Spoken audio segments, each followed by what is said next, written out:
باپ بیٹے روح القدس کے نام سے آمین۔ بنیادی بائبل اسٹڈی میں ہم بائبل مقدس کا سماجی و اخلاقی پیغام اسٹڈی کر رہے ہیں، اور آج ہم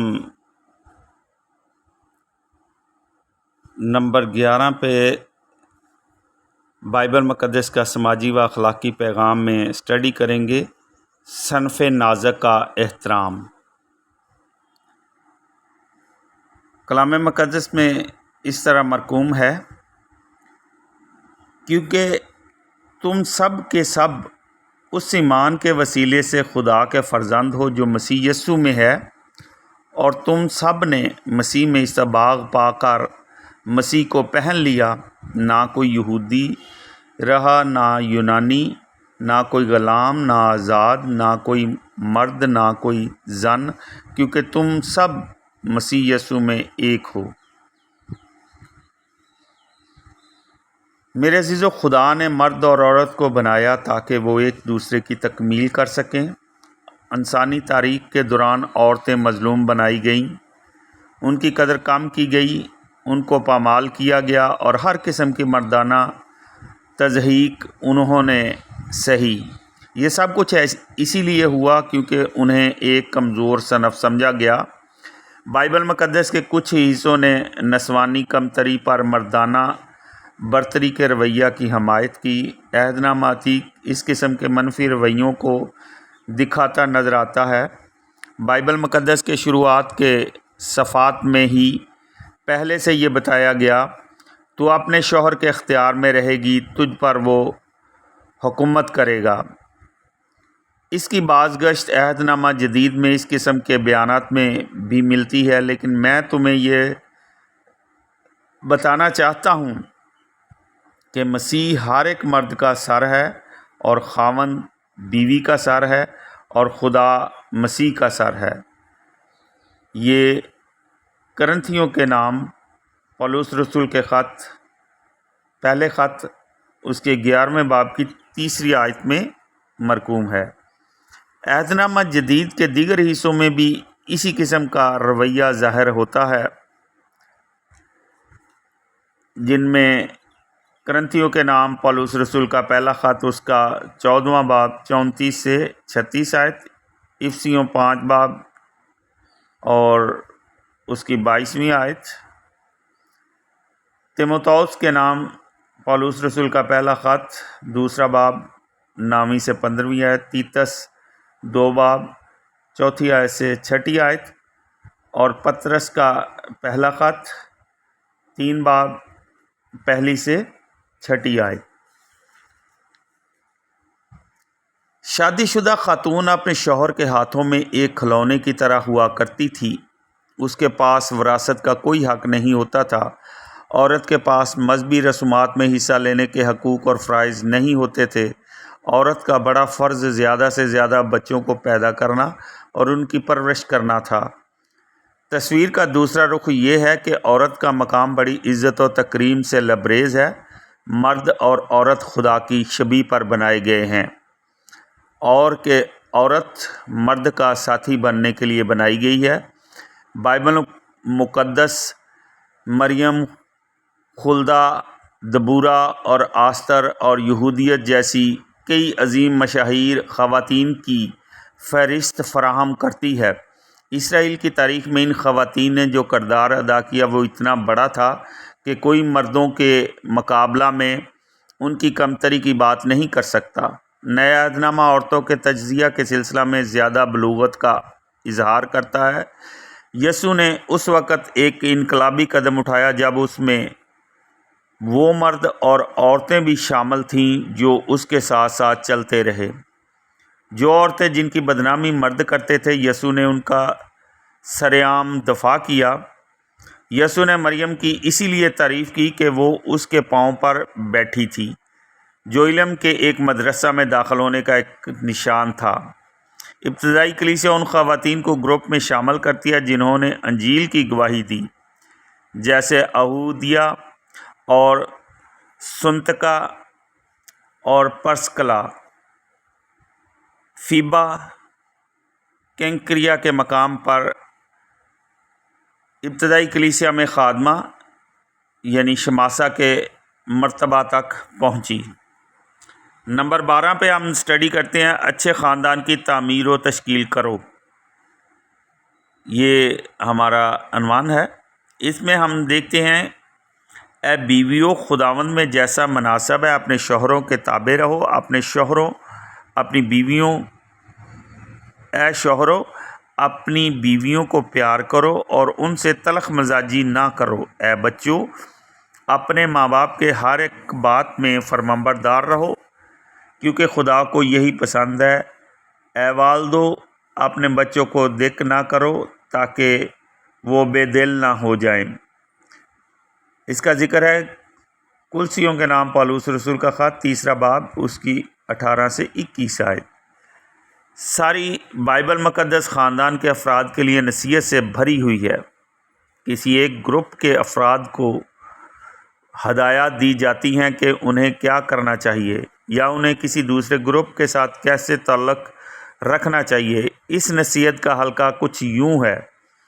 والدین کو ہدایات دی جاتی ہیں کہ وہ اپنے بچوں کو اچھے ایمان اور اخلاقیات میں تربیت دیں۔ بچوں سے اپنے والدین کی عزت کرنا اور ان کی فرمانبرداری کا تقاضا کیا جاتا ہے، بالخصوص یہ کہ وہ اپنے والدین کا ان کے بڑھاپے میں خیال رکھیں گے۔ ملاحظہ فرمائیں خروج 20 باب 13 آیت، توبیہ 4 باب 1 سے 4 آیت اور کلسیوں 3 باب 21 آیت، افسیوں 6 باب 1 سے 3 آیت۔ شوہروں کو اپنی بیویوں کو پیار کرنا ہے، ان کے ساتھ عزت اور سمجھ بوجھ سے رہنا ہے۔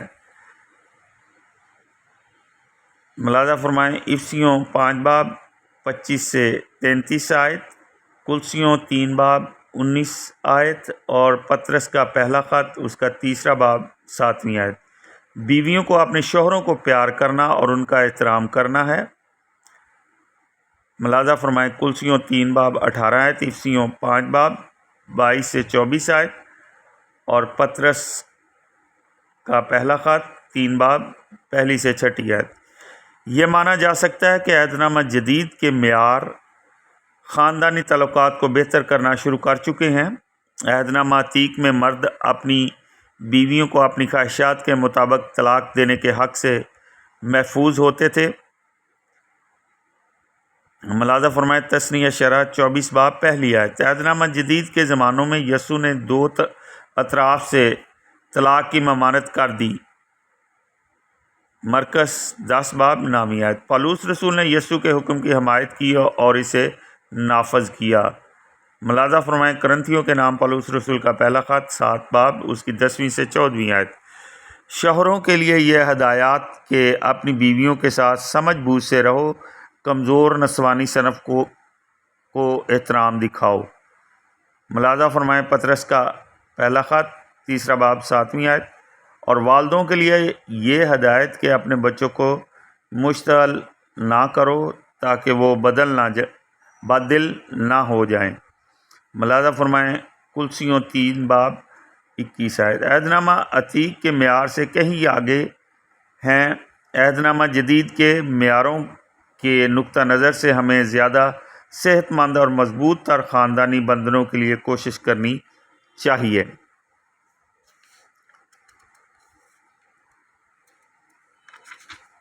نمبر 13 پہ ہم سٹڈی کرتے ہیں انسانوں سے انصاف پر مبنی برتاؤ۔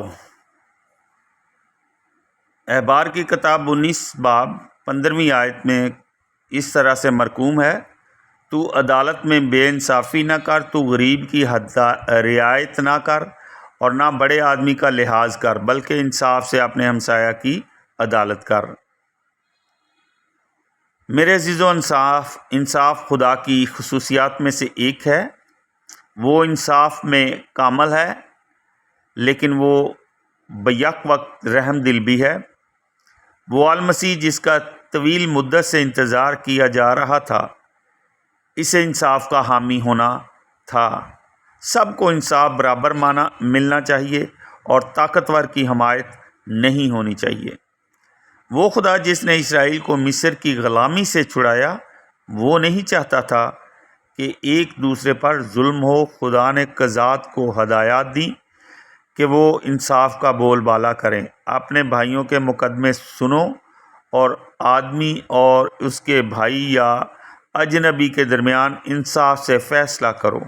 اسرائیل کی تاریخ کے دستاویزات میں صرف چند ایک قائدین ہی ایسے ہیں جنہوں نے انصاف کے معیاروں کو بلند کیا۔ اپنی زندگی کے مخصوص مرحلہ پر داؤد بادشاہ کو اپنے تمام لوگوں کو انصاف فراہم کرنے پر احترام کی نگاہ سے دیکھا گیا۔ دو اور بادشاہوں کی بھی ایسی ہی تعریف کی گئی ہے کیونکہ انہوں نے بھی اپنے باپ کی طرح خدا کو خوش کیا، اور وہ ہیں بادشاہ حزقیہ اور یوشیا۔ البتہ اسرائیل کی تاریخ میں انصاف نایاب نیکی ہے۔ زیادہ بادشاہوں، امیروں اور قاضیوں نے نچلے طبقات کے ساتھ ناانصاف پسندانہ سلوک کیا۔ وہ بادشاہ داؤد جس کی انصاف کے لیے تعریف و تحسین کی، اس نے اوریا کی بیوی لینے اور اوریا کو قتل کروانے کے لیے اپنی شاہی طاقت استعمال کی۔ آہاب بادشاہ نے اپنی بیوی ایزابل کے بھڑکانے پر نابوت کو قتل کروایا اور اس کے کھیت کو اپنی ملکیت بنا لیا۔ جن نبیوں کی کتابیں ہیں انہوں نے بالخصوص پہلے مرحلہ کے انبیاء نے بڑے واشگاف الفاظ میں انصاف کے اعمال ادا کرنے کی التجا کی۔ میں تمہاری عیدوں کو مکروہ اور قابل نفرت جانتا ہوں، اور میں تمہاری مقدس محفلوں سے خوش نہیں ہوتا، اور اگرچہ تم میرے حضور سوختنی قربانیاں اور نذرانے گزرانو گے تو بھی وہ مجھے قبول نہ ہوں گی، اور میں تمہارے موٹے جانوروں کی قربانیوں پر نگاہ نہ کروں گا۔ اپنے گیتوں کا شور میرے حضور سے ہٹا لو، کیونکہ میں تمہاری سرنگیوں کا راگ نہ سنوں گا، برعکس اس کے کہ عدل کو پانی کی طرح اور صداقت کو بارہماسی ندی کی مانند جاری رکھ۔ ملاحظہ فرمائیں، اماؤس 5 باب 21 سے 24 آیت میں یہ مرقوم ہے۔ میکا نبی نے اسرائیل کے رہنماؤں کو رد کیا کیونکہ انہوں نے اس بات سے نفرت کی جو حق، سچ اور انصاف پر مبنی تھا۔ ملاحظہ فرمائیں میکا 3 باب 9 آیت۔ جبکہ خدا صرف یہ چاہتا ہے، اے انسان تجھے دکھایا گیا ہے کہ نیکی کس بات میں ہے، اور کہ خداوند تجھ سے کیا طلب کرتا ہے، یعنی یہ کہ تو عدل کو عمل میں لائے اور رحم دلی کو عزیز جانے اور اپنے خداوند کے حضور فروتنی سے چلے۔ اشعیاء نبی نے بھی یہ کہتے ہوئے اسرائیل کے دولت مند کو رد کیا تاکہ مسکینوں کے انصاف کو بگاڑیں اور میری امت کے محتاجوں کے حق کو لوٹ لیں، تاکہ بیوائیں ان کی غنیمت نہ ہوں اور وہ یتیموں کو لوٹیں، اور انہیں یہ کہہ کر انصاف کی دعوت دیں، نیکوکاری سیکھو، عدل کے طالب ہو، مظلوموں کی فریاد رسی کرو، یتیموں کا انصاف کرو اور بیوہ کے حامی ہو۔ ملاحظہ فرمائیں اشعیاء 1 باب 17 آیت اور اشعیاء 10 باب 1 آیت۔ انصاف کا فقدان ہی انسانوں اور قوموں کے درمیان لڑائی اور جنگ کی وجہ ہے۔ انصاف کے لیے نبیوں کی دعوت قریباً مذہبی رسومات کی انکاری کی طرح لگتی ہے۔ اماؤس نبی کی زبان اس سمت کی طرف نشاندہی کرتی ہے۔ نبیوں کا ارادہ صرف اس امر پر زور دیتا ہے کہ انصاف کی اہمیت کو سچے مذہب کے اظہار کے طور پر لیا جائے۔ انصاف خریدا نہیں جاتا، یہاں تک کہ یہ مانگا بھی نہیں جاتا۔ ہر وہ شخص جو مشروط بنیاد پر انصاف فراہم کر رہا ہے وہ ایسا کچھ بیچ رہا ہے جو بیچا نہیں جانا چاہیے۔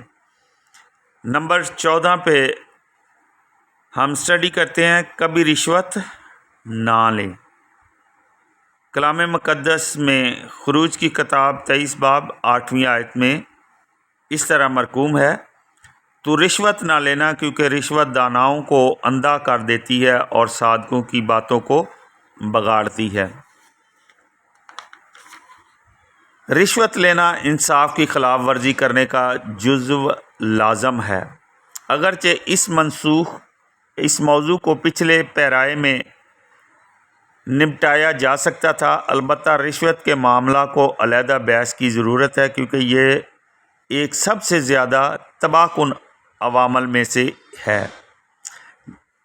جیسے نبی موس نے انصاف کو سچے مذہب کے ساتھ جوڑا، ایسے ہی مزامیر نویس نے رشوت نہ لینے کو سچے مذہب سے جوڑا۔ اے خداوند، تیرے خیمے میں کون رہے گا؟ تیرے کوہ مقدس پر کون سکونت کرے گا؟ ملاحظہ فرمائیں مزامیر 15 باب پہلی آیت۔ یہ سوالات یا تو ہیکل میں خدمت کرتے کاہنوں سے کہے جاتے تھے یا ان زائرین سے جو اپنے آپ کو ہیکل میں لے جانے کی تیاری کرتے تھے۔ اس سوال کا جواب تقاضوں کی ایک فہرست ہے جس کی تکمیل کسی کو ہیکل میں داخل ہونے کے قابل بناتی ہے۔ ایک تقاضا یہ ہے کہ عبادت گزار کو کسی معصوم اور بے گناہ کے خلاف رشوت نہیں لینی چاہیے۔ ملاحظہ فرمائیں مزمور 15 باب پہلی آیت سے 5ویں آیت۔ تثنیہ شرع کی کتاب اس شرعی قانون کو دہراتی ہے جو رشوت ستانی سے منع کرتا ہے، جیسے کہ خروج کا حوالہ دیا جائے گا، خروج کا حوالہ دیا جا چکا ہے۔ تثنیہ شرع 16 باب 19 آیت، جو اس فرد پر لعنت بھیجتا ہے جو ایک معصوم کو ذبح کرنے کے لیے رقم وصول کرتا ہے۔ تثنیہ شرع 27 باب 25 آیت۔ جب سیمویل بوڑھا ہو گیا تو اس کے بیٹوں نے اسرائیل میں قاضیوں کے طور پر عمل کیا، تاہم وہ ایسا کردار ادا کرنے کے قابل نہ تھے، کیونکہ بائبل مقدس اس کا جواب دیتی ہے اور اس کے بیٹے اس کی راہ پر نہ چلے، یہ لالچ کی طرف مائل ہونے اور رشوت لیتے اور عدالت کرنے میں طرفداری کرتے تھے۔ ملاحظہ فرمائیں سیمویل کی پہلی کتاب اس کا 8واں باب 3 آیت۔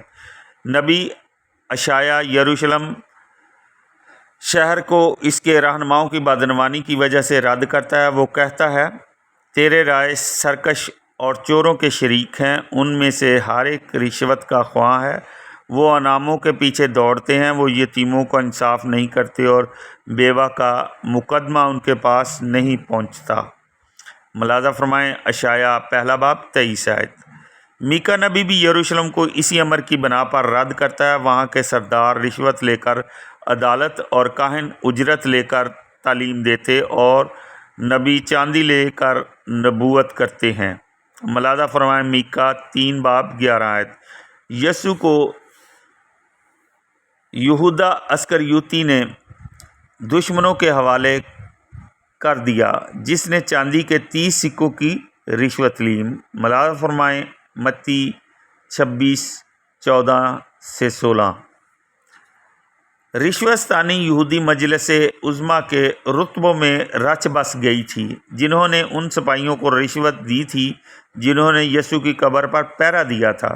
سپاہیوں کو کثیر رقم دی گئی جس کے لیے انہیں یہ تصدیق کرنی تھی کہ رات کے وقت یسوع کے شاگرد یسوع کی لاش کو چرا کر لے گئے۔ ملاحظہ فرمائیں متی 28 باب 11-15 آیت۔ اب 15ویں نمبر پر ہم دیکھتے ہیں مردوں کی احترام کے ساتھ تدفین کے متعلق۔ جب خدا ہماری جان قبض کرے تو میرے جسم کو دفن کر دینا اور اپنی ماں کی زندگی کے تمام ایام میں اس کی عزت کرنا، اور یاد رکھنا کہ تیرے لیے اس نے اپنے شکم میں کیا کیا مشقیں یا مشقتیں سہیں اور اس کا دکھ کیسا تھا، اور جب وہ اپنی زندگی کے وقت کو پورا کرے تو اسے میرے پاس دفن کر دینا۔ توبیہ 4 باب 3-5 آیت۔ یہ توبت کی اپنی بیٹے توبیہ کے لیے آخری وصیت تھی۔ جب کسی کا بدن ہنوز زندوں کے درمیان ہے تو اچھی تدفین کرنا کسی شخص کا آخری احترام ہے۔ توبت کو وہ بڑا انعام دیا گیا کیونکہ اس نے خصوصی طور پر مردوں کو دفن کرنے سے خیراتی کام انجام دیے۔ ملاحظہ فرمائیں توبیہ پہلا باب 16 سے 19 آیت۔ کسی کی لاش کو غیر مدفون رکھنا اس کی بڑی بے عزتی اور توہین ہوتی تھی۔ ملاحظہ فرمائیں سیمویل کی پہلی کتاب اس کا 17 باب 46 آیت اور ارمیہ 16 باب 6 آیت۔ اس قسم کی بے عزتی جامع اپنی زبان میں یوں بیان کرتا ہے: اگر کسی آدمی کے 100 بیٹے پیدا ہوں اور وہ بڑی عمر تک جیتا رہے، یہاں تک کہ اس کی عمر کے ایام بہت ہوں، پر اس کی جان اچھی چیزوں سے لطف نہ اٹھائے اور وہ دفن ہونے سے بھی محروم رہے، تو میں کہتا ہوں کہ اس سے اسقاط حمل کا بچہ بہتر ہے۔ ملاحظہ فرمائے جامع 6 باب 3 آیت۔ مردہ کو دفن کرنا اس کے بیٹوں کا اولین اور آخری فریضہ ہے۔ یعقوب کے بیٹے اپنے باپ کے لیے 7 دن ماتم کرنے کے بعد اسے کنعان میں لے گئے اور اس غار میں دفن کیا جسے اس نے خاندانی قبرستان کے طور پر خریدا۔ ملاحظہ فرمائیں تکوین 23 باب 19 سے 20 آیت۔ موسیٰ جیسی عظیم ہستی کے متعلق لکھا گیا ہے: چنانچہ موسیٰ خداوند کا خادم وہاں پر خداوند کے کہنے کے موافق مواب کے ملک میں فوت ہوا اور مواب کی وادی میں بیت فور کے مقابل دفنایا گیا، مگر اس کی قبر کو آج کے دن تک کوئی نہیں جانتا۔ ملاحظہ فرمائے تثنیہ شرح 34 باب 5 سے 6 آیت۔ شاؤل اسرائیل کے پہلے بادشاہ نے لڑائی میں اپنی جان ہار دی۔ اس کے دشمنوں نے دیوار پر اس کی لاش لٹکا دی، لیکن اس کے اپنے لوگوں نے دیوار پر سے اس کی لاش اتاری، اسے جلایا اور اس کی ہڈیوں کو دفن کیا۔ ملاحظہ فرمائیں سیمویل کی پہلی کتاب 31 باب 11 آیت سے 13 آیت۔ داؤد بادشاہ اپنے باپ دادا کے ساتھ سو گیا اور داؤد کے شہر میں دفن کیا گیا۔ ملاحظہ فرمائیں ملوک کی پہلی کتاب 2 باب 10 آیت۔ ہم نے دیکھا ہے کہ مردوں کے ساتھ کیا سلوک کیا جاتا تھا اور انہیں تدفین کے لیے کیسے تیار کیا جاتا تھا۔ یسوع کو ایک شرمناک موت مرا۔ یسوع کو ایک شرمناک موت مرا، لیکن اس کے باوجود اسے بھی ایک قابل عزت تدفین سے نوازا گیا۔ ملاحظہ فرمائیں یوحنا 19 باب 38 سے 42 آیت۔ وہ شخص جو یسوع کی پیروی کرنا چاہتا تھا، اس نے اپنے فرض کی ادائیگی کے لیے وقت مانگا: اے خداوند، مجھے اجازت دے کہ پہلے جا کر اپنے باپ کو دفن کروں۔ ملاحظہ فرمائیں متی 8 باب 21 آیت۔ اس بننے والے شاگرد کی التجا صرف تدفین کی رسم تک محدود نہیں، بلکہ اس میں اپنے باپ کی بڑھاپے میں دیکھ بھال بھی شامل ہے۔ میرے عزیزو، اپنے خادم reverend archbishop doctor Stephen Siddique کو اجازت دیں۔ آج ہم نے بائبل مقدس میں سماجی اور اخلاقی پیغام کے عنوانات کے تحت 5 اہم عنوانات کو اسٹڈی کیا ہے۔ نیکسٹ اسٹڈی میں ہم 5 اور عنوانات کو اسٹڈی کریں گے۔ گزشتہ اسٹڈی میں نے 10 نکات کی اسٹڈی کی تھی، لیکن اس میں میسج کافی لمبا ہو گیا تھا، ٹائم کافی لگا تھا، اس لیے آج 5 نکات پر ہی صرف اسٹڈی کی گئی ہے۔ تو نیکسٹ اسٹڈی میں ہم بقیہ 5 نکات پر دھیان و بیان کریں گے۔ خداوند ہم سب کو برکت دے، آمین۔ خدا باپ، بیٹے، روح القدس کے نام سے آمین۔